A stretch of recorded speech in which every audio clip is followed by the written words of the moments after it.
Inħares il-qudiem.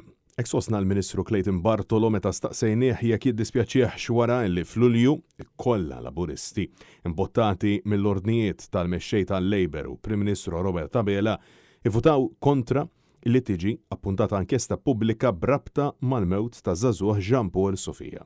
Deċiżjoni illi intlaqet b'diżappunt u dispjaċir enormi mill-poplu, partikolarment il-qraba ta' Sofija u ommu illi dakinhar kienet preżenti fl-Strangers Gallery tal-Parlament.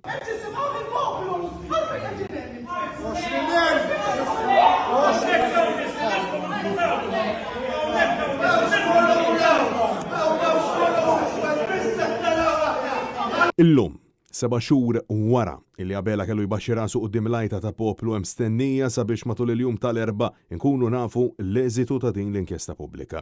Għalaqstant, Net News staqsa lil wieħed mill-Ministri Laburisti Clayton Bartolo jekk jiddispjaċih li vvota kontra din l-inkjesta pubblika bħalma kien qal is-Segretarju Parlamentari Malcolm Pola-Jus Galea li ma dispjaċir bħal donnu Bartolo m'għandux. Inti jiddispjaċik? Jiena inħares il-qoddim. Il-Ministru responsabbli mit-turizmu u l-industrija tal-films mhux biss ma esprimix id-dispjaċir tiegħu għall-emilu, iżda wis inqas ikkundanna l-aġir u d-diskors tal-eks Segretarju Ġenerali tal-Labour Party Jason McAuliffe wara illi fil-programma Andrew Azzopardi fuq l-RTK u għaċċekken il-professjonalità u l-kredibilità tal-atturi.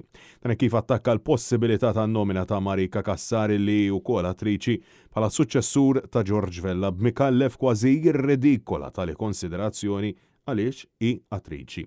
Dil-imġiba ġiet kritikata minn bosta fost oħrajn l-eks kandidat laburista Jeffrey Pulicino Orlando fejn insista illi mingħajr ma trid tistaqsix kredenzjali uħoss illi għandu minnażel illi jipprova jwaqqala ġieħa f'dawn l-aħħar. Kundanna u botta ċara u tonda d-diskors ta' McAuliffe. A differenza ta' Clayton Bartolo, illi minkejja illi għajt li għandu għal-qalbu din l-industrija ċaħat lill-atturi għal aktar minn darba. Naf illi kemm għandek għal-qalbek l-industrija tal-films.